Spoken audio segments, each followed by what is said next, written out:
L'homme ne vivra pas de pain seulement, mais de toute parole qui sort de la bouche de Dieu. Voici votre moment de méditation quotidienne.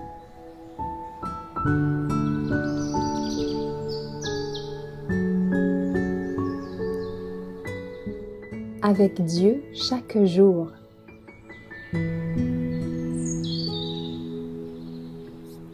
Les enfants aiment la compagnie de leur mère le 12 juillet. Ses fils se lèvent et la disent heureuse. Son mari se lève et lui donne des louanges. Proverbe 31, verset 28. Le foyer devrait être pour l'enfant le lieu le plus attrayant du monde, et la présence de la mère son bien le plus précieux. L'enfant a une haute nature sensible. Un rien fait son bonheur, un rien l'attriste. Les jeunes enfants aiment la compagnie et ont rarement plaisir à rester seuls. Ils sont avides de sympathie, de tendresse et pensent que ce qui leur plaît également à leur mère.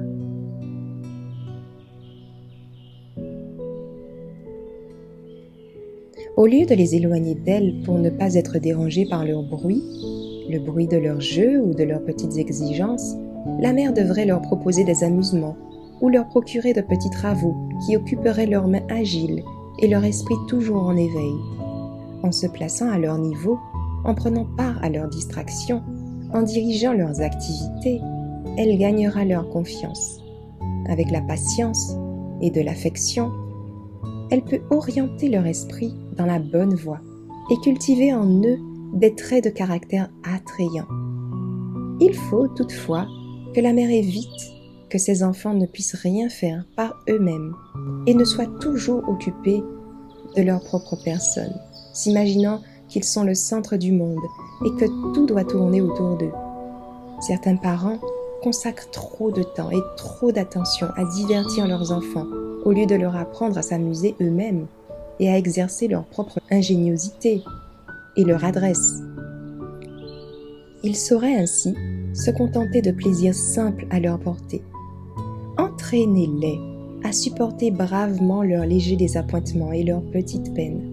Amenez-les à penser aux autres et à prévenir leurs désirs. La parole de Dieu donne une belle description d'un foyer heureux et s'exprime ainsi concernant celle qui en est l'âme. Ses fils se lèvent et la disent heureuse. Son mari se lève et lui donne des louanges.